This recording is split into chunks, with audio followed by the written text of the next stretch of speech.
Good news for retail. Today's March sales at 31 chain stores rose 9%. That was the biggest one-month gain since 1999, believe it or not. Companies including Gap, Saks, and TJX reporting sales that significantly beat analyst estimates. With me now is Laura Champine, a retail analyst with Cowen Co. Laura, great to see you. So let's first talk about the big picture. A 9% gain in those chain store sales. What drove the optimism among consumers to go out and buy stuff from a wide range of stores? Low-end, high-end? Right. You probably had a 3 to 4% impact just from the shift of Easter. Also, some retailers are citing better weather. But I think it's important to remember we're lapping very easy comparisons with last spring when consumers were under so much pressure. Most of the companies doing well are lower ticket items. I think consumers just want to feel a little bit better. Their balance sheets are in better order and they're out there spending money. So do you think that we'll see a dip next month as some other analysts have projected?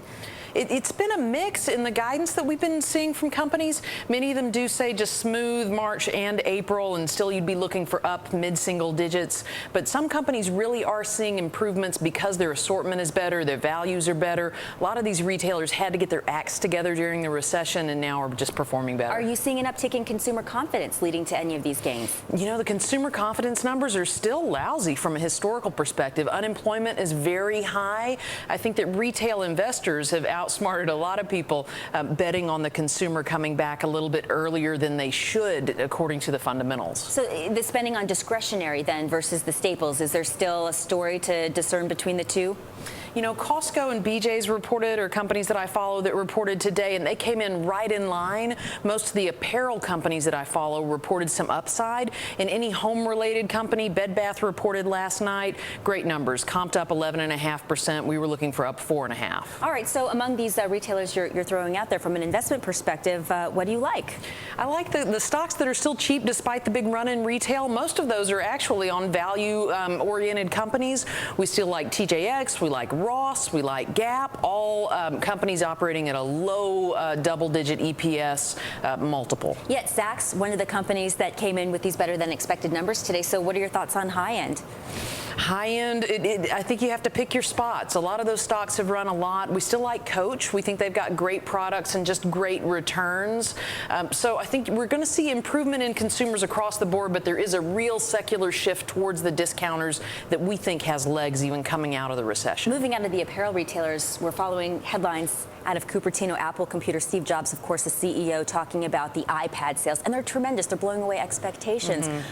And that's not a cheap item either. So what is it about that technology, that innovation, perhaps I'm answering my own question, that's encouraging people to spend that money, making that choice to spend their discretionary funds on something like an iPad? So the iPad's doing well, but Costco says TVs are their weakest category, down 20%. So it really matters. Where's the technology? What's new?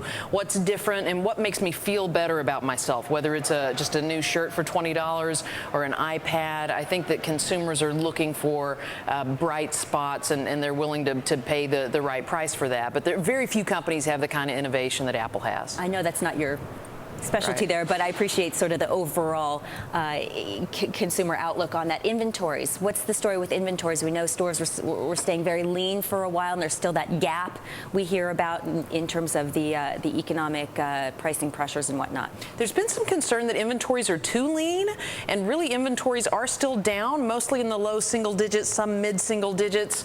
We think they are supporting sales, though. They're just not having to clear product. So discounts are low, which means that merchandise margins stay high. It's really a great profit outlook with inventories leaner than they have been historically, and retailers seem to have some discipline around it this time. All right. Well, Laura Champine, of Cowen Co, an analyst there on the retail sector. Thanks so much for sharing your perspective with us. Thank you. Have a great day.